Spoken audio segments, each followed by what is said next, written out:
Welcome to future vision study centre Salem. நம்ம யூஜிடிஆர்பியில் unit 3ல் இருக்கிற இந்திய வரலாறு கிபி 1857 முதல் கிபி 1947 வரையிலான இந்தியாவின் சுதந்திரத்துக்கான போராட்டங்கள் பற்றி தான் நம்ம பார்த்துட்ருக்கோம். நம்ம இன்னைக்கு பார்க்கக்கூடிய டாபிக் வந்து ஜவஹர்லால் நேரு. ஜவஹர்லால் நேருவை பற்றி நம்ம பார்க்கலாம். ஜவஹர்லால் நேருவுடைய காலம் அப்படின்னா 1889 டு 1964. ஓகேங்களா. இவர் பிறப்பு நவம்பர் 14 குழந்தைகள் தினமாக நம்ம கொண்டாடிருக்கோம். அவருடைய இறப்பு வந்து 1964 நடக்கும். ஓகேங்களா. இவர் வந்து எங்கே பிறந்தாருன்னா அலகாபாத்தில் பிறந்தார் 1889 நவம்பர் 14. பெற்றோர் வந்து பார்த்திங்கன்னா மோதிலால் நேரு, இவரும் ஒரு சுதந்திர போராட்ட வீரர். அதுக்கப்புறம் சொரூபராணி அப்படிங்கிறவங்க இவங்க பெற்றோர். இவருடைய மனைவி பேர் கமலா நேரு. இவருடைய மகள் வந்து பிரியதர்ஷினி, அதாவது இந்திரா காந்தி அப்படின்னு சொல்லுவோம். இந்திரா காந்தி அவங்க வந்து இந்தியாவின் முதல் பிரதமர், பெண் பிரதமர், இந்தியாவின் முதல் பெண் பிரதமர். சரிங்களா. இவர் படித்தது வந்து ஹரே கேம்பிரிட்ஜ் பல்கலைக்கழகத்தில் படித்தார். இது வந்து இங்கே வரணும். ஓகேங்களா. இது வந்து இங்கே வரணும். ஹரே கேம்பிரிட்ஜ் பல்கலைக்கழகத்தில் படித்தார்.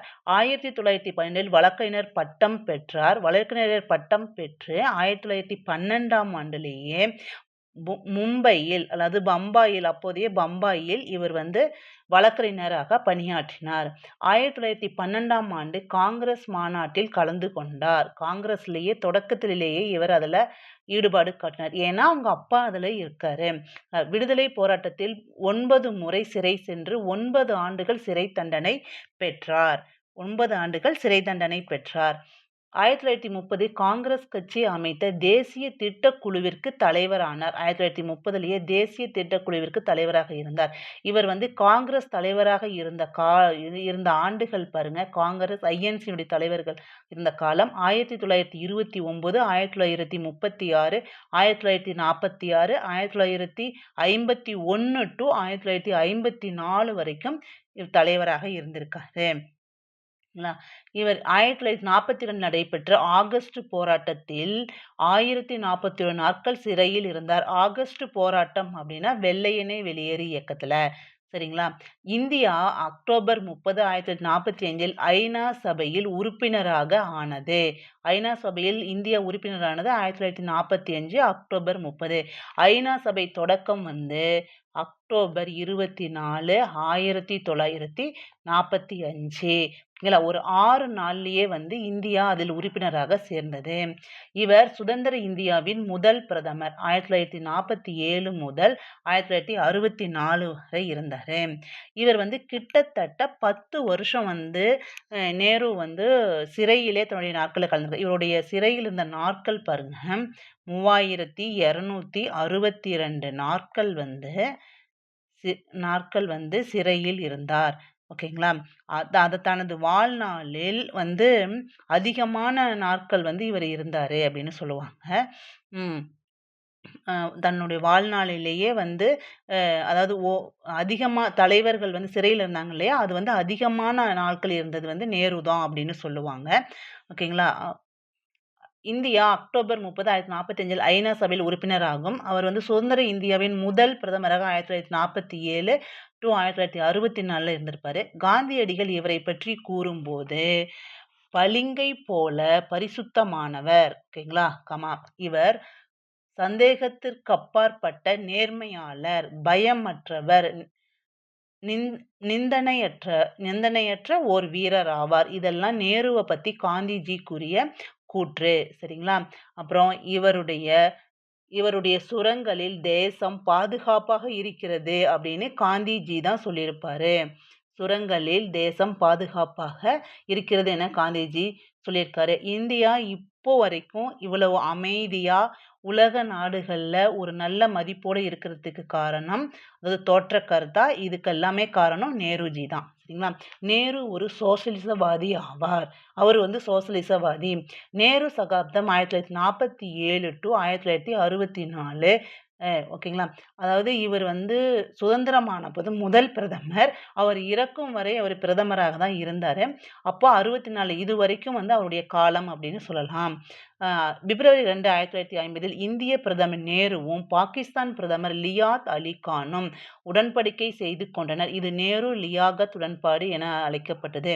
இந்த உடன்படிக்கை வந்து எதுக்காக செய்யப்பட்டதுன்னா, அதாவது இந்தியாவில் இருக்கக்கூடிய சிறுபான்மை மக்களும், அதே மாரி பாகிஸ்தான்ல இருக்கக்கூடிய இந்து சிறுபான்மை மக்கள் இவங்களுடைய நலனுக்காக இந்த உடன்படிக்கை செய்து கொள்ளப்பட்டது. இந்திய அரசியலமைப்பு உருவாக்கம் ஜனவரி 26, 1950. இந்தியாவின் திட்டமிட்ட பொருளாதார வளர்ச்சியின் தந்தை என அழைக்கப்படுபவர் வந்து நேரு தான்.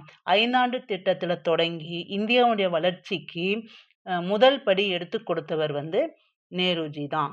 சரிங்களா? 1948 அணு ஆற்றல் ஆராய்ச்சி ஏற்பட்டது. அணு ஆற்றல் ஆராய்ச்சி 1940 ஏற்பட்டது. இவர் காலத்தில் முதல் 3 ஐந்தாண்டு திட்டங்கள் உருவானது. இவர் காலத்துல தான் 3 ஐந்தாண்டு திட்டங்கள் உருவாக்கப்பட்டது. அதனுடைய காலங்கள் பாருங்க. 1951 to 1956 இது முதல் ஐந்தாண்டு திட்டம். 1956 to 1961 இரண்டாவது ஐந்தாண்டு திட்டம். 1961 to 1966 மூன்றாவது ஐந்தாண்டு திட்டம். இது அனைத்தும் நேரு காலத்தில் நடைபெற்றது. ஜமீன்தாரி ஒழிப்பு, அதாவது நில உச்சவரம்பு சட்டங்கள் இவர் காலத்தில் கொண்டு வரப்பட்டது. அதே மாதிரி அக்டோபர் 2, 1952 சமுதாய வளர்ச்சி திட்டம், கம்யூனிட்டி டிபார்ட்மெண்ட் ப்ராஜெக்ட் வந்து இவருடைய காலத்துல தான் கொண்டு வரப்பட்டது.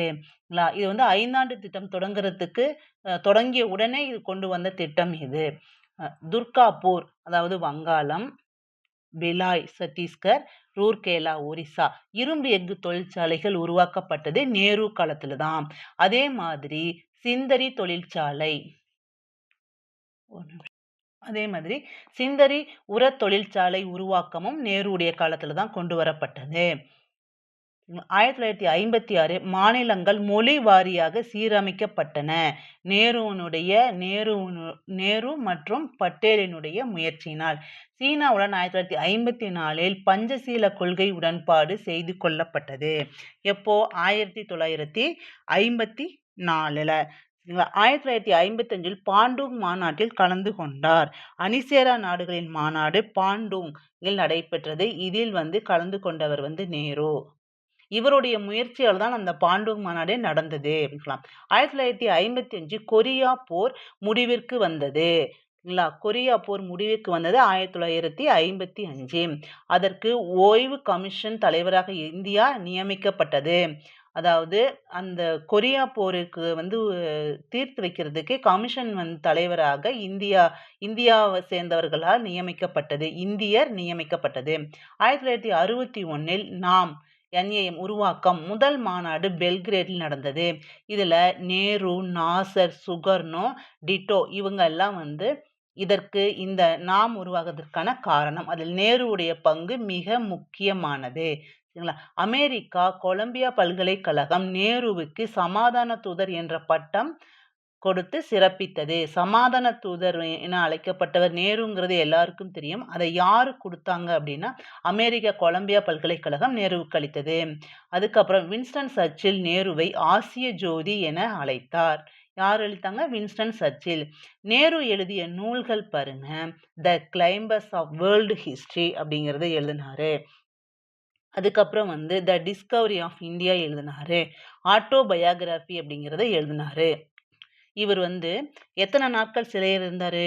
62 நாட்கள், 3062 நாட்கள் வந்து சிறையில் இருந்தார் இல்லைங்களா? இந்த சிறையில் இருக்கும் பொழுது நிறைய கடிதங்கள் எழுதியிருப்பார். யாருக்கு? தனது மகள் இந்திராவுக்கு எழுதுவாரு. ஓகேங்களா? இந்திராவுக்கு எழுதுவார். அதுல வந்து அவர் வந்து அவருடைய மகளுக்கு வந்து நிறைய விஷயங்களை கத்துக் கொடுத்திருப்பாரு. சரிங்களா? அப்புறம் இவர் ஒரு விடுதலை வீரர், ஆட்சியாளர், எழுத்தாளர் என கூறலாம். யாரு? நேருவ. ரோஜா மாமா என்று கூறினால் நேருவே நினைவிற்கு வரும். இப்பொழுதும் எல்லா குழந்தைகளுக்கும் வந்து ரோஜா மாமா என்று கூறினால் நேரு தான் நினைவுக்கு வரும். இவருடைய இறப்பு மே 27, 1964 நடந்தது. இவர் வந்து நேருவை வந்து மகாத்மா காந்தியின் வாரிசு அப்படின்னு சொல்லுவாங்க. ஓகேங்களா. அடுத்தது இந்தியாவின் மனிதருள் மாணிக்கம் அப்படின்னு அவரை சொல்லுவாங்க. ஆசிய ஜோதி அப்படின்னு சொல்லுவாங்க. வின்ஸ்டன் சர்ச்சில் மூலம் சொல்லியிருப்பாங்க. உலகத்தின் விடிவெள்ளி என நாம் அவரை அழைத்தால் அது மிகையாகாது. கண்டிப்பா நாம அப்படி கூறலாம். சரிங்களா. அடுத்த தலைவர்கள் யார பார்க்கலாங்கிறதுக்கு முன்னாடி நேருவுடைய இதையே ஒரு தடவ ரீகால் பண்ணிட்டு வந்துரலாம்.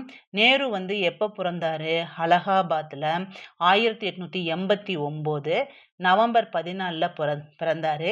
இவர் வந்து கேம்பிரிட்ஜ், ஹாரே பல்கலைக்கழகத்துல படிச்சிருப்பாரு.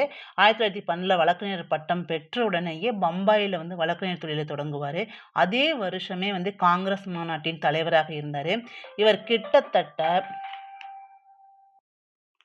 காங்கிரஸ் தலைவராக 1929லிருந்து 1929, 1936, 1946, 1951 to 54 வரைக்கும் இருப்பாரு. அப்புறம் இவர் வந்து ஆகஸ்ட் போராட்டம், அதாவது வெள்ளையனே வெளியேறு இயக்கத்துல வந்து 1041 நாட்கள் சிறையில் இருந்திருப்பாரு. இவர் இந்தியாவின் முதல் பிரதமரான 1947லிருந்து 1964 வரைக்கும் இவரை பற்றி காந்திஜி வந்து கூறிய கூற்றை வந்து ஞாபகம் வச்சுக்கோங்க. ரொம்ப முக்கியமானது. இவர் வந்து ஒரு சோசலிஸ்டவாதி ஆவார். அப்புறம் நேருவினுடைய காலம் தான் முன்னையே பார்த்தோம். இவர் வந்து பாகிஸ்தான் நேரு லியாகத் உடன்பாடு 1950 பிப்ரவரி 2ல நடக்கும். அப்புறம் இவருடைய அரசியல் அமைப்பு உருவாக்கல இவர் திட்டமிட்ட பொருளாதார வளர்ச்சியின் தந்தை அப்படின்னு இவரை சொல்லலாம். அப்புறம் இவர் வந்து 3 5ஆண்டு திட்டங்கள் வந்து இவருடைய காலத்துல தான் கொண்டு வரப்பட்டது. சரிங்களா. அது மட்டும் இல்லாம துர்காப்பூர், பிலாய், ரூர்கேலா இரும்பு எஃகு தொழிற்சாலைகள் உருவாக்கம் இவருடைய காலத்துல தான் நடந்தது.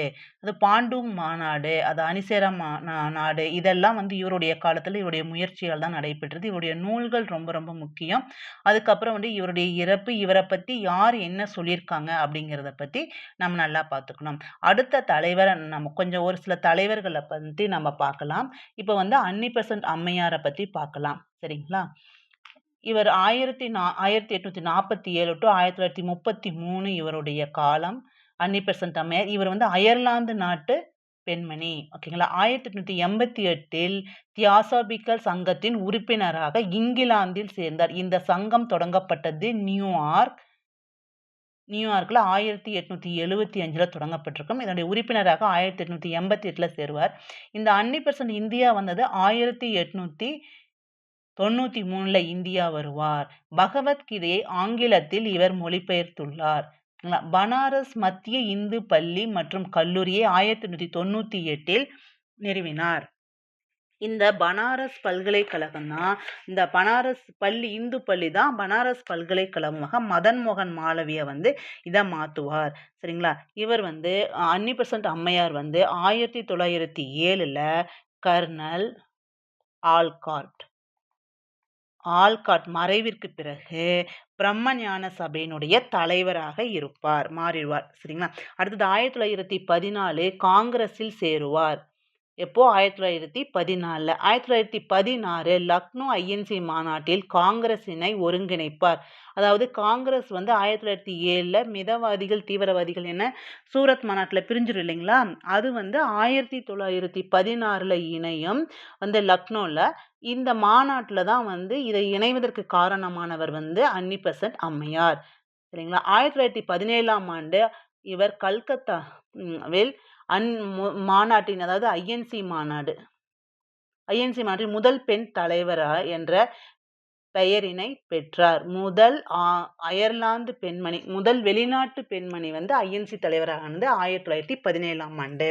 செப்டம்பர் 25, 1916ஆம் ஆண்டு அடையார் பகுதியில் சென்னை அருகே இருக்கிறது அருண்டேவ் வாடியா உதவியுடன் சுயாட்சி கழகத்தை தொடங்கினார். அதாவது ஹோம் ரூல் இயக்கத்தை சென்னையில இவர் தொடங்குவார். தன்னாட்சி இயக்கத்தினை ஹோம் ரூல் இயக்கத்தின் முக்கிய குறிக்கோள் வந்து என்னன்னா, பிரிட்டிஷ் பேரரசுக்குள்ளேயே இந்தியாவிற்கு தன்னாட்சி பெறுவதாகும். பிரிட்டிஷ் ஆட்சி இங்க நடக்கட்டும், இருந்தாலும் இந்தியாவிற்கு தன்னாட்சி கொடுக்கணும் அப்படிங்கிறது தான் இவருடைய குறிக்கோளா இருந்தது. அடுத்தது இவருடைய பத்திரிகைகள் என்னன்னா, காமன்வெல்த் அப்படிங்கிற பத்திரிகை வந்து இவருடையது தான். அது வீக்லி வார பத்திரிகை. நியூ இந்தியா, அதாவது டெய்லி பத்திரிகை, இது ஆங்கில செய்தித்தாள்களை இவர் தொடங்கினார். அன்னி பெசன்ட் அம்மையார். அப்புறம் இவர் வந்து ஒரு கூற்று சொல்லியிருக்காரு. இந்தியாவிற்காக, இந்தியாவினுடைய தன்னாட்சிக்காக ஒரு கூற்று சொல்லியிருப்பாரு. நான் தூங்குபவர்களை தட்டி எழுப்பும் தண்டோரா. அவர்களை விழித்தெழச் செய்து தாய் நாட்டிற்கு தொண்டு புரிய வைப்பேன் அப்படிங்கிறது இவருடைய கூற்று. சரிங்களா? அடுத்த தலைவர் வந்து அப்துல் காசிம் பசாதுல்லாஹ் அப்படிங்கிறவரு 1873 to 1952 பிரபலமான இஸ்லாமிய தலைவர் இவரு. பெங்காலியின் தலைமை அமைச்சராக 1937 to 1943 வரை இருந்திருப்பார் இவரு. கிருஷாக் பிரஜா கட்சியின் தலைவராக இருந்தார். அதாவது நேரு காலத்துல 1947 இருந்து 1960 இந்த காலங்கள்ல இந்தியாவில் நிறைய அரசியல் கட்சிகள் தொடங்கியிருக்கும். அதுல ஒண்ணுதான் பிரஜா கட்சி. அதனுடைய தலைவராக இவர் இருப்பாரு. அடுத்த தலைவர் வந்து ஆச்சாரியா நரேந்திர தேவ். இவருடைய காலம் வந்து 1881 1956. தேசிய விடுதலை போராட்ட வீரர் இவர் காங்கிரஸ் சோசலிஸ்ட் கட்சியை தோற்றுவித்தார். கல்வியாளர், லக்னோ மற்றும் பனாரஸ் பல்கலைக்கழகத்தின் துணை வேந்தராக பணியாற்றி இருப்பார். ஓகேங்களா? யாரு? ஆச்சாரியா நரேந்திர தேவ். அடுத்தது அச்சுபட் வர்தன். இவர் வந்து சுதந்திர போராட்ட வீரர். இவர் 1934 காங்கிரஸ் சோசலிஸ்ட் கட்சியின் உறுப்பினரானார். வெள்ளையனே வெளியேறு இயக்கத்தில் கலந்து கொண்டார். சுதந்திரத்திற்கு பிறகு எந்த ஒரு அரசு பதவியும் ஏற்றுக்கொள்ளவில்லை அச்சுபட் வர்தன். அடுத்த தலைவர் வந்து அனந்த் மோகன் போஸ். இவருடைய காலம் 1847 to 1906. தேசிய தலைவர், பெங்காலியின் கணித மேலை. பெங்காலி மீன்ஸ் வங்காளம். சென்னை காங்கிரசின் தலைவராக பணியாற்றினார். பேங்க் இயக்கத்தில் பணியாற்றினார். சென்னை காங்கிரசின் தலைவராகவும் இருந்தார். பேங்க் இயக்கத்திலும் அவர் பணியாற்றி இருப்பார். அடுத்தவர் வந்து பீர்சா முண்டா. இவருடைய காலம் வந்து 1874 to 1909. இதுல மேல சொன்ன தலைவர்கள் வந்து ஒரு சின்ன திருத்தம். இந்த அனந்த மோகன் போஸ் இருக்காரு இல்லையா, அவருடைய காலம் வந்து பாருங்க 1847 இருக்கு. அது இல்ல, பிரிண்டிங் மிஸ்டேக். 1874. சரிங்களா? அதுக்கப்புறம் பிர்சா முண்டா. இவர் வந்து 1874 to 1900 வரைக்கும் இருப்பாரு. முண்டா பழங்குடியினரின் தலைவர். உல்குலான் இயக்கத்தை தொடங்கினார். அதாவது உல்குலான் அப்படின்னா வந்து இந்த முண்டா கிளர்ச்சியினுடைய இன்னொரு பேர் தான் இது. இது லாஸ்ட் மார்ச்ல நடந்தது இல்லைங்களா, TN செட் அந்த எக்ஸாமோட கொஷின் இது. ஓகேங்களா? அடுத்தது இந்த முண்டா பழங்குடியினர் வந்து எங்க இருந்தாங்க அப்படின்னா பீகார்ல இருந்தாங்க. இந்த முண்டா பழங்குடியினர் கிளர்ச்சி வந்து 1899 to 1900 வரைக்கும் நடந்தது. சரிங்களா? ஆங்கிலேயர்களை கைது செய்யப்பட்டு தூக்கிலிடப்பட்டார். எப்போது? 1900 வந்து ஜூன் 9 இந்த பீர்சா முண்டா வந்து கைது செய்யப்பட்டு சிறையில் அடைக்கப்பட்டார். அடுத்தது முண்டா பழங்குடியினர் இவரை கடவுளாக பூஜித்தனர். அவர்களுடைய பழங்குடியினுடைய முன்னேற்றத்திற்காக பாடுபட்டதனால அவரை இப்படின்னு சொல்லியிருப்பாங்க, அதாவது கடவுளாக பூஜித்தார்கள். அடுத்தது டேவிட் ஹையர். இவருடைய காலம் 1775 to 1842. ஸ்காட்லாந்திலிருந்து இவர் வந்தார். பாருங்க, இதுலயே முன்னாடி அயர்லாந்து பெண்மணி அன்னி பெசன்ட், டேவிட் ஹையர் வந்து ஸ்காட்லாந்திலிருந்து வந்தவர். இளம் பெங்கால் இயக்கத்தை தோற்றுவித்தார். கல்கத்தாவில் இந்து கல்லூரியையும் மருத்துவக் கல்லூரியையும் தோற்றுவித்தார். அதாவது ஸ்காட்லாந்திலிருந்து வந்து இந்தியாவில் இந்தியர்களுக்கான கல்விக்காக வந்து இவர் அதிக சேவைகளை செய்திருப்பார். அடுத்தது தோந்தோ கேசவ் கார்வே அப்படின்னு சொல்லுவாங்க. இவருடைய காலம் 1858 1962. மகாராஷ்டிராவில் சேர்ந்த சமூக சீர்திருத்தவாதி இவர். ஓகேங்களா? முதல் பெண்கள் பல்கலைக்கழகத்தில் பூனாவில் தொடங்கி இருப்பாரு. 1917 தொடங்கி இருப்பாரு. தக்கான கல்வி கழகத்தின் உறுப்பினராகவும் இருந்திருப்பாரு. அடுத்தது தக்கான கல்வி கழகத்தின் உறுப்பினராகவும் இந்த கார்வே இருந்திருப்பார். இவரை கார்வே அப்படின்னு சொல்லி கூப்பிடுவாங்க. அடுத்தது விதவை பெண்களுக்காக பூனாவில் மறுமண இல்லத்தையும் விதவையை திருமணமும் செய்து கொண்டு விதவைகளுக்காக இவர் குரல் கொடுத்தார். ஓகேங்களா. அடுத்தது தினபந்த் மித்ரா. இவர் ஒரு எழுத்தாளர் மற்றும் நாடகங்கள் மூலமாக மக்களிடையே விழிப்புணர்வை ஏற்படுத்தியிருந்தார். பெங்காலியின் எழுத்தாளர் நீல் தர்பன் என்ற பத்திரிகையில நாடகம் நடத்தி காமிப்பார். இந்த நாடகம் எதை பற்றியது அப்படின்னா, வங்காளத்துல அவுரி சாகுபடியாளர்களின் துயரங்களை மக்கள் மற்றும் அரசின் கவனத்திற்கு கொண்டு வர இந்த நீல் தர்பன் அப்படிங்கிற நாடகத்தை எழுதியிருப்பாரு. அதை நடித்தும் மக்களிடையே அவர்களுடைய துயரங்களையும் அரசிற்கும் தெரியப்படுத்தி இவர் அவருடைய துயரம் போக்குறதுக்கு குரல் கொடுத்திருப்பாரு. தேசிய விடுதலை போராட்டத்திற்காக இவர் பாடுபட்டவர். சரிங்களா. அடுத்தது குருதயாள் சிங் தில்வான். இவர் ஆசாத் ஹிந்த் பௌஜ் உறுப்பினர். ஆங்கிலேயரால் சிறை பிடிக்கப்பட்டு செங்கோட்டையில் விசாரிக்கப்பட்டார். இந்த INA விசாரணைங்கிறது 1945 நவம்பர்ல நடக்கும். இவங்க நவம்பர் 5 இவர்கள் அனைவரும் விடுதலை செய்யப்பட்டிருப்பாங்க. செங்கோட்டையில் நடக்கும் இவர்களுடையது. ஓகேங்களா.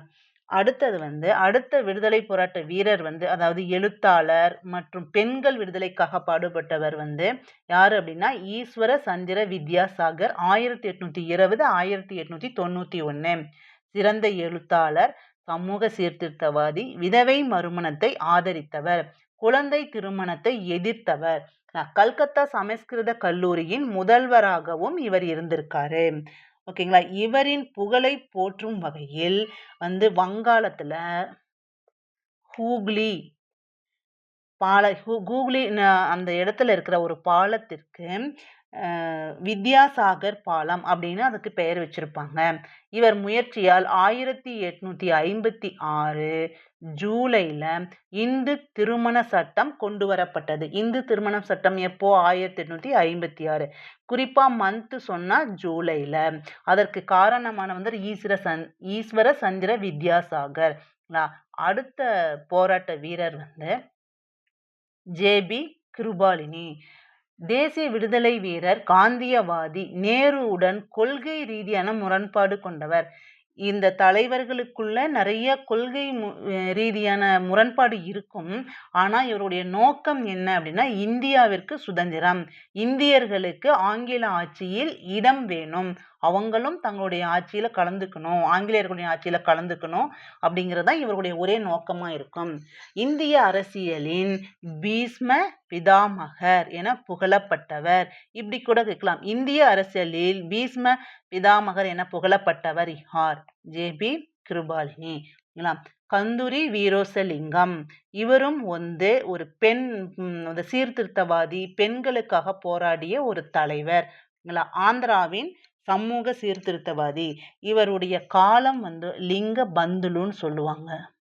இவர் ஒரு தெலுங்கு பிராமணர். இவருடைய காலம் 1848 to 1919. ஓகேங்களா. தெலுங்கு இலக்கியவாதி. குழந்தை திருமணத்தையும் ஜாதி முறையும் ரொம்ப எதிர்ப்பாரு. இவருடைய பத்திரிகை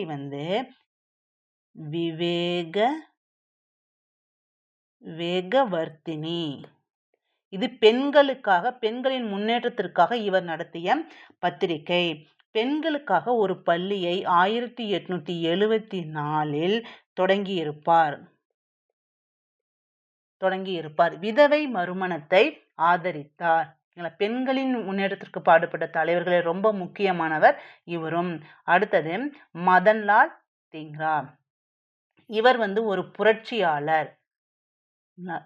இவரால் கர்சன் வில்லி லண்டனில் 1909 ஜூலை சுட்டுக் கொல்லப்படுவார். அடுத்தது மார்த்தாண்ட வர்மா. இவர் திருவாங்கூர் அரசர். டச்சுக்காரர்களுடன் இணைந்து புதிய படைமுறையை ஏற்படுத்தி கொண்டார். ஒரு சிறந்த ஓவியராகவும் இவர் இருப்பார். அதாவது டச்சுக்காரருடன் உறவில் இருந்த திருவாங்கூர் மன்னர் யார்? இப்படி கேட்டாங்கன்னா யாரு? மார்த்தாண்டவ வர்மா. இவர் திருவாங்கூர் அரசர்.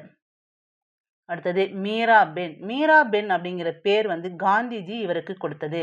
இவருடைய காலம் 1892 டு 1982. இங்கிலாந்தில் பிறந்தவர் இந்த மீராபென். இவருடைய உண்மையான பேர் மாடலிங் ஸ்டாண்ட் அப்படிங்கிறது தான். காந்தி இவருக்கு மீராபென் என குறிப்பிட்டுள்ளார். காந்தியின் இவர் சீடராக இருந்தார் இந்த மீராபென். இவருக்கு 1892 பத்மபூஷன் விருது கொடுக்கப்பட்டது. இது 92 இருக்காது, 1982 1992 வரும். 1992 இது பிரிண்டிங் மிஸ்டேக்கா இருக்கு. சரிங்களா? அடுத்த தலைவர் முகமது இக்பால். இவருடைய காலம் 1873 1938. இவர் ஒரு வழக்கறிஞர், உருது கவிஞர். இவர்தான் ஜாரே ஜஹான் சே அச்சா என்ற பாடலை எழுதினார். இதை பற்றி முன்னாடி இருக்கிற ஒரு டாபிக்லையும் இவரை பற்றி சொல்லியிருப்போம். இவர் முதலில் தனி முஸ்லிம் நாடு வேண்டுமென்ற கோரிக்கையை வைத்தார். எப்போ? 1940 மார்ச்ல. இது போன 2022 பிஜி கொஷின். ஓகேங்களா? பாருங்க, கொஸ்டினை எங்கெல்லாம் கேட்குறாங்க, எப்படியெல்லாம் கேட்குறாங்க அப்படின்னு. சரிங்களா? அடுத்தது என்ஜி ரங்கா. இவர் கம்யூனிஸ்ட் தலைவர். இவர் அனைத்திந்திய விவசாய சங்கத்தை தொடங்கினார். இவர் இந்திய விவசாயிகளுக்காக இவர் அதிகமான குரல் கொடுத்தார். அடுத்தது என்.எம். ஜோஷி. இவர் கம்யூனிஸ்ட் தலைவர். தொழிற்சங்க இயக்கங்களில் பங்கு கொண்டார். அதாவது சிங்காரவேலன் இருக்காரு இல்லைங்களா தமிழ்நாட்டில், அவர் கூட இணைந்து இந்த தொழிற்சங்கங்கள்ல இயக்கங்கள்ல பங்கு பெற்றிருப்பார். இவர் 1926 தொழிற்சங்க சட்டம் ஏற்படுத்துவதில் பெரும் பங்கு வகித்தார். யாரு? என்.எம். ஜோஷி. அடுத்தது பி. ஆனந்த சார்லு. இவருடைய காலம் 1843 1908. தேசிய காங்கிரசின் தலைவர். மெட்ராஸ் மேலவையின் உறுப்பினராகவும் இருந்தார். 1891 நாக்பூர் காங்கிரசின் தலைவராக இருந்திருப்பார். இவர் காங்கிரஸ் தலைவராக நாக்பூர்ல 1891 இருப்பார். ஒரே ஒரு முறை மட்டும் இவர் இருப்பார். அடுத்த தலைவர் பட்டாபி சீதாராமையா. இவருடைய பேர் ரொம்ப பிரபலமானது. ஓகேங்களா? 1880 1959. சாரி, இவருடைய காலம் 1880 1959. மருத்துவர், இந்திய தேசிய விடுதலை போராட்ட வீரர். வெள்ளையனே வெளியேறு இயக்கத்தில் கைதானவர். வெள்ளையனே வெளியேறு இயக்கம் 1942. அதுல இவர் கைதானவர். 1942 காங்கிரஸ் தலைவராகவும் இருந்தார். 1948 சுதந்திரத்திற்கு பின்னாடி மத்திய பிரதேச கவர்னராகவும் இருந்தார். சுதந்திரத்திற்கு பின்னாடி. காங்கிரசின் தோற்றம் குறித்து இவருடைய வரலாற்று நூல் இவர் எழுதினார். அதாவது காங்கிரசின் தோற்றம். காங்கிரசின் தோற்றம் என்ற நூலை காங்கிரசினுடைய வரலாற்றை, ஐஎன்சி கட்சியினுடைய வரலாற்றை இவர் எழுதியிருப்பார். அடுத்தது ஜனபூமி ஆங்கில இதழை இவர் நடத்தினார். பாருங்க, இது வரைக்கும் நான் கேள்விப்படல. இது ரொம்ப முக்கியமானது இருக்கு பாருங்க. இது எங்கேயோ பிடிச்சி எடுத்திருக்கு. ஜனபூமி ஆங்கில இதழை. இது ஆங்கில இதழ். சரிங்களா? ஆங்கில இதழை இவர் நடத்தினார். கொஸ்டின் கேட்கணும் அப்படின்னா எந்த மூலையில் இருந்தனாலும் கேட்பாங்க. அது கொஸ்டின் எடுக்கிறவங்களுடைய மனநிலைமையை பொறுத்தது. சரிங்களா? ராணி கந்தர்லின். இவர் நாகா பெண்மணி ஆவார். இவர் நாகாலாந்து மாநிலத்தை சேர்ந்தவர். தேசிய தலைவர். 1932 ஆங்கிலேயரால் கைது செய்யப்பட்டார். எப்போ? 1932. இந்திய விடுதலைக்கு பிறகு சிறையில் இருந்து வெளியேறினார். நேரு இவரை நாகர்கள் ராணி, அதாவது நாகர்களுடைய மக்களுக்கு நல்லது நடக்கணும் அப்படிங்கிறதுக்காக இவர் குரல் கொடுத்திருப்பார். அடுத்தது சகோதரி நிவேதிதா. இவர் வந்து அயர்லாந்து பெண்மணி. இவர் வந்து அயர்லாந்து பெண்மணி. முன்னாடி ஒரு அயர்லாந்து பெண்மணி பார்த்தோம். அவங்க வந்து அன்னி பெசன்ட் அம்மையார். அதே மாதிரி சகோதரி நிவேதிதாவும் ஒரு அன்னி பெசன்ட் அயர்லாந்து பெண்மணி தான். அன்னி பெசன்ட் அம்மையார் போல தான். உண்மையான பெயர் வந்து மார்கரெட் எலிஜபெத் நோபல் அப்படிங்கிறது தான் இவருடைய உண்மையான பெயர். விவேகானந்தரின் சீடராக தொடர்ந்தார். இவர் எப்போது விவேகானந்தரின் சீடரானார்? விவேகானந்தர் சிகாகோவில் நடத்துவார் இல்லைங்களா ஒரு கூட்டம் 1893ல. அது ரொம்ப புகழ்பெற்ற அவருடைய உரை என் அன்பு சகோதர சகோதரிகளேன்னு தொடங்குவார். அந்த நிகழ்ச்சிக்கு அப்புறம் இவர் வந்து விவேகானந்தருடைய சீடராக மாறுவார். புரட்சிகர தேசிய விடுதலையை விரும்பினார். ஓகேங்களா? இவரை வந்து இந்த சகோதரி நிவேதிதாவை வந்து பாரதியார் வந்து சகோதரி அப்படின்னு பாரதியார் தான் அழைச்சிருப்பாரு. சரிங்களா? அடுத்தது வந்து நாராயண குரு 1854 1928. இவர் கேரளாவுடைய ஒரு சீர்திருத்தவாதி. கேரளாவின் சமூக சீர்திருத்தவாதி, கவிஞர், சாதி ஒழிப்பு போராட்டத்தினை நடத்தினார். சிவன் சிலையை அருவிபுரத்தில் இவர் ஏற்படுத்தினார். எதுக்காக அப்படின்னா தாழ்த்தப்பட்டவர்களுக்கு ஒரு காலத்துல வந்து அவங்க வந்து கோவிலுக்குள்ள வரக்கூடாது அப்படிங்கிற விதி இருக்கும். கோவிலுக்குள்ள நீ விடலைன்னா என்ன, நான் எங்களுக்காக ஒரு கோவிலையே உருவாக்குறேன்னு சொல்லி இந்த நாராயண குரு வந்து ஒரு கோவில் கட்டுவார். அதுதான் சிவ ஆலயம். அது அருவிபுரத்துல கேரளாவில் இருக்கு. பெரியாரை அழைத்து வைக்கம் கோவில் நுழைவு போராட்டத்தில் நடத்தினார். பெரியாருடன் இணைந்து பெரியாரையும் அழைத்து இவர் வந்து வைக்கம் போராட்டத்தை இவர் நடத்தி இருப்பாரு. அது மட்டும் இல்லாமல் 1902ல் ஸ்ரீ நாராயண குரு தர்ம பரிபாலன யோகம் என்ற அமைப்பையும் இவர் நிறுவியிருப்பார். எப்போ? 1902ல். ஓகேங்களா? அடுத்தது சூர்யா சென் 1893 1933. ஆசிரியர், பெங்கால் புரட்சி இயக்கத்தின் தலைவர். இவர் ஒரு ஆசிரியர், பெங்கால் புரட்சி இயக்கத்தின் தலைவர். சிட்டகாங் குடியரசு படையை அமைத்தவர். இவரை பற்றி முன்னாடி நம்ம பயங்கரவாதிகள்ங்கிற டாபிக்ல பார்த்துருக்கோம். மாஸ்டர் தாத்தா என அழைக்கப்பட்டவர். ஆங்கிலேயரால் 1933ல் தூக்கிலிடப்பட்டார். இந்த சிட்டகாங் வந்து அப்படிங்கிற இடத்துல நடந்த ஒரு புரட்சியில வந்து இவர் வந்து கலந்திருப்பாரு. அதற்காக இவரை வந்து 1933ல் ஆங்கிலேயர்கள் வந்து தூக்கிலிட விட்டுருவாங்க. சரிங்களா? அடுத்து தேஜ் பகதூர் சாப்ரு. இவர் வந்து ஒரு வழக்கறிஞர். 1872 to 1947 இவர் வழக்கறிஞர். வட்டமேஜை மாநாடுகளில் கலந்து கொண்டவர். லண்டன் பிரிவு கவுன்சிலில் 1934ல் உறுப்பினராக இருந்தார். லண்டன் பிரிவு கவுன்சிலில். அதாவது 1945 நவம்பர் 5 விடுதலை செய்யப்பட்ட INA தலைவர்கள் இருக்காங்க இல்லையா, அவர்கள் சார்பாக டெல்லி செங்கோட்டையில் நடந்த அந்த வாதத்தில் கலந்து கொண்டு அவர்களுக்காக வாதாடி ஜெயித்தும் கொடுத்திருப்பார் இந்த தேஜ் பகதூர் சாப்ரு. அடுத்தது தக்கர் பாபா. இவர் 1869 1951. இவர் வந்து சமூக சீர்திருத்தவாதி. சேவா சதனை விதவைகளுக்காக தொடங்கி இருப்பார். சேவா சதன். காந்தியவாதி. தாழ்த்தப்பட்டவர்களுக்காக பில் சேவால் மண்டல் அமைப்பை தொடங்கி இருப்பார். பாருங்க, பில் சேவால் மண்டல் தக்கர் பாபு தொடங்கி இருப்பார். அடுத்தது உத்தம் சிங். இவர் வந்து ஒரு விடுதலை போராட்ட வீரர். இவர் பஞ்சாபின் புரட்சி வீரர் என அழைக்கப்பட்டார். அந்த ஜாலியன் வாலாபாக் நடக்கும் இல்லைங்களா, அப்போ 1919 அது நடக்கும்போது அதை நேரில் பார்த்தவர் இவர். அப்போ இவருக்கு வந்து சிறு வயது 8 வயது அந்த மாதிரி இருக்கும். அந்த நிகழ்வு வந்து இவருடைய மனதில் வந்து அப்படியே பதிஞ்சிருக்கும். அதுக்காக தான் வந்து 1940 மைக்கேல் ஓட்டையரை லண்டனில் கொன்றார். ஓகேங்களா? லண்டன்ல மார்ச் 30 1940 கொன்றுவாரு. மைக்கேல் ஓட்டையர் ஜாலியன் வாலாபாக் படுகொலையை நடத்தியவர். ஓகேங்களா?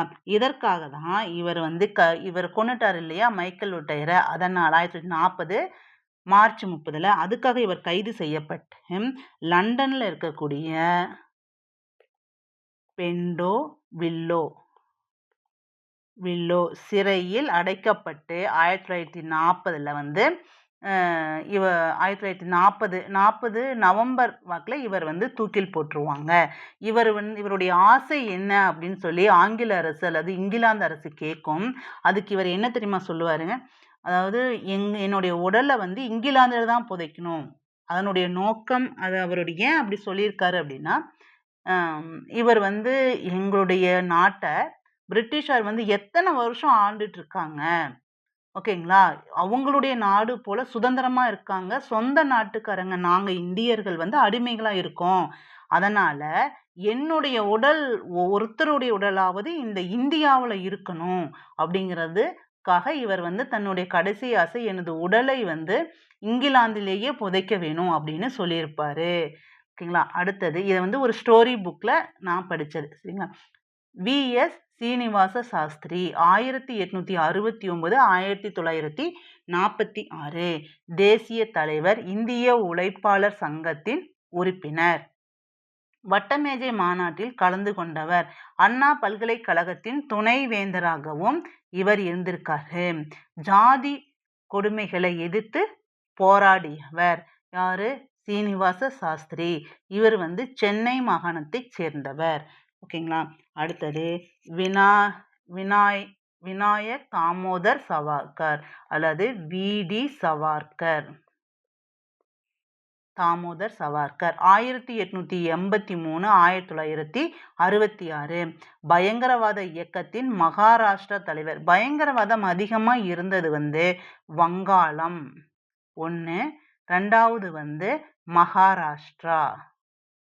இதுல தான் பயங்கரவாதம் வந்து இந்த 2 பிளேஸ்ல தான் வந்து அதிகமா இருக்கும். இவர் வந்து மகாராஷ்டிராவின் தலைவராக இருந்திருப்பார். புரட்சி இயக்கமான மித்ர மேளாவை 1899லும் அபினவ் பாரத் இயக்கம் 1904லும் தொடங்கினார். ஆனா இந்த அபினவ் பாரத் சங்கமும் மித்ர மேளாவும் ஒரு தடவை வந்து இணைஞ்சி செயல்படும். ஓகேங்களா? அடுத்தது நாசிக் சதி வழக்கில் தொடர்புடையவர். நாசிக் சதி வழக்கில் இவர் தொடர்புடையவர். இந்த நாசிக் சதி வழக்கு வந்து 27 பேர் மீது போடப்பட்டிருக்கும். சரிங்களா? இந்த நாசிக் ஆங்கில ஆளுநர் வந்து ஜாக்சன் அப்படிங்கிற கொன்றதுனால இந்த நாசிக் சதி வழக்கு போடப்பட்டிருக்கும். இந்து மகா சபையின் தலைவராக இருந்தார். யாரு? வி.டி. சவார்கர். இந்திய முதல் விடுதலை போரை 1957 நடந்ததை புத்தகமாக இவர் எழுதியிருக்கார். சரிங்களா? இந்திய முதல் விடுதலை போர் 1857 புத்தகமா வெளியிட்டார். இக்கழகத்தை முதல் இந்திய சுதந்திர போராக வர்ணித்திருக்கிறார். சரிங்களா? இவர் தான் வந்து அதை வந்து புத்தகம் வந்து எப்போ வந்து 1909ல மராட்டி மொழியில் அது எழுதப்பட்டது. ஓகேங்களா? 1909ல அதில் வெளியிடுவார். சரிங்களா? இது வரைக்கும் நம்ம பார்த்த தலைவர்கள் வந்து ஒரு தடவை ஜஸ்ட் ரீகால் பார்க்கலாம். பாருங்க, அன்னி பெசன்ட் அம்மையார். இவருடைய முக்கியமானதுன்னா ஹோம் ரூல் தான். அது எப்போ தொடங்கினார் அப்படின்னா செப்டம்பர் 25 1916 சென்னையில் அடையார் பகுதியில் தொடங்கி இருப்பார். இவருடைய பத்திரிகைகள் வந்து காமன்வெல்த் வீக்லி பத்திரிகை, நியூ இந்தியா டெய்லி பத்திரிகை. அது மாதிரி இவருடைய கூற்று ஞாபகம் வச்சுக்கோங்க. அடுத்தது அப்துல் காசிம் பஷாதுல்லாக். இவர் வந்து கிரிஜாக் பிரஜா கட்சியின் தலைவராகவும் இருந்தார். அடுத்தது ஆச்சாரியா நரேந்திர தேவ் வந்து காங்கிரஸ் சோசலிஸ்ட் கட்சியை தோற்றுவித்தவர். அச்சுபத்வர்தன் அது வந்து சுதந்திர போராட்ட வீரர், வெள்ளையனே வெளியேறு இயக்கத்தில் கலந்து கொண்டார். ஓகேங்களா? அடுத்தது அனந்தமோகன் போஸ் தேசிய தலைவர், பெங்காலியின் கணித மேதை, பேங்பாங் இயக்கத்தை தோற்றுவித்தார். பிர்சா முண்டா வந்து அவுரி சாகுபடியாளர்களுக்கு ஆதரவாக இவர் வந்து செயல்பட்டதுனால இவர் தூக்கில் இடப்படுவாங்க 1900ல. டேவிட் ஹர் இவர் வந்து ஸ்காட்லாந்தை சேர்ந்தவர். இவர் வந்து இந்தியாவில் வந்து கல்கத்தாவில் இந்து கல்லூரியும் மருத்துவக் கல்லூரியும் தோற்றுவித்தார். அடுத்தது கார்வே. இவர் வந்து முதல் பெண் பல்கலைக்கழகம் பூனாவில் 1917 அமைத்தார். விதவைகளுக்காக பூனாவில் மறுமண இல்லத்தையே தொடங்கினார். தினபந்து மித்ரா இவர் எழுதிய நாடகம் வந்து நீல் தர்பன், சரிங்களா. இது வந்து அவுரி அதாவது இண்டிகோ கழகத்துக்கு வந்து இந்த நாடகம் வந்து தொடக்கமாய் இருந்தது, அதாவது உந்துகோலாக இருந்தது, சரிங்களா. அடுத்தது குருதயாள் சிங் தில்வான், இவர் ஆசாத் ஹிந்து பௌஜுடைய உறுப்பினர் இவர். அடுத்தது ஈஸ்வர சந்திர வித்யாசாகர், இவருடைய முயற்சியால் தான் இந்து திருமண சட்டம் 1856 ஜூலைல கொண்டு வந்திருப்பாங்க. ஜே.பி. கிருபாலினி, இவர் வந்து ஒரு இந்திய அரசில் இருந்த பீஷ்ம பிதாமகன் என புகழப்பட்டார். கந்தூரி வீரேசலிங்கம் பந்துலு, இவர் வந்து தெலுங்கு பிராமணர், இலக்கியவாதி, விதவை மறுமணத்தை ஆதரித்தவர். மதன்லால் திங்ரா, இவர் வந்து கர்சன் வில்லி லண்டன்ல 1909 சுட்டுக் கொல்லப்பட்டார். லண்டனில் சுட்டுக் கொல்லப்பட்டார். அதற்கு காரணமானவர் இவர்தான். மார்த்தாண்ட வர்மா திருவாங்கூர் அரசர் டச்சுக்காரர்களுடன் இணைந்து புதிய படையை ஏற்படுத்தி கொண்டார். மீராபென், இவர் வந்து காந்தி தான் மீராபென் அப்படின்னு பெயரிடுவாங்க. இவருக்கு வந்து 1992 பத்மபூஷன் விருதும் தரப்பட்டிருக்கும். முகமது இக்பால், அதாவது பாகிஸ்தான் என்ற தனி நாட்டு வந்து முதல்ல கோரிக்கை வைத்தவர் இவர்தான். அப்புறம் என்.ஜி. ரங்கா, கம்யூனிஸ்ட் தலைவர் இவர். என்.எம். ஜோஷி, தொழிற்சங்க இயக்கத்தில் பங்கு கொண்டவர், அதாவது சிங்காரவேலன், தென்னிந்தியாவின் சிங்காரவேலனுடன் இணைந்து செயல்பட்ட ஒரு தலைவர். அடுத்தது பி. அனந்தசார்லு, இவர் வந்து நாக்பூர் காங்கிரஸ் தலைவராகவும் இருந்தார். மெட்ராஸ் மேலவை உறுப்பினராகவும் இருந்திருக்கார். பட்டாபி சீதாராமையா, இவர் வந்து காங்கிரஸ் தலைவராக 1948 இருந்தார். ஜனபூமி என ஆங்கில இதழை நடத்தினார். ராணி கந்தலின், இவர் வந்து நாகா பெண்மணி, நாகர்களுடைய முன்னேற்றத்திற்காக இவர் பாடுபட்டவர். சகோதரி நிவேதிதா, இவர் வந்து அயர்லாந்து பெண்மணி, இவர் விவேகானந்தருடைய சீடர். நாராயணகுரு, கேரளாவில் சமூக சீர்திருத்தவாதி இவர். சிவன் சிலையை அருவிபுரம் என்ற இடத்தில் ஏற்படுத்தினார். சூர்யா சென், இவர் சிட்டகாங் குடியரசு படையை அமைத்து அதற்காக வந்து ஆங்கிலேயர்கள் 1933 தூக்கிலிடப்பட்டார். தேஜ் பகதூர் சாப்ரு, இவர் வந்து லண்டன் பிரிவு கவுன்சிலில் 1934 உறுப்பினராக இருப்பார். இவர் வந்து வட்டமேஜை மாநாட்டில் கலந்து கொண்டுவார். இவர் வந்து ஒரு வழக்கறிஞர். தக்கர் பாபா, இவர் தாழ்த்தப்பட்டவர்களுக்காக பில் சேவால் மண்டல் என்ற அமைப்பை தொடங்கியிருப்பார். உத்தம் சிங், மைக்கேல் ஓட்டயர், ஜாலியன் வாலாபாக் படுகொலை காரணமானவரை 1940 இவர் சுட்டு கொண்டிருப்பார். யாரு? உத்தம் சிங். ஓகேங்களா. வி.எஸ். சீனிவாச சாஸ்திரி, இவர் சென்னை மாகாணத்தை சேர்ந்தவர்.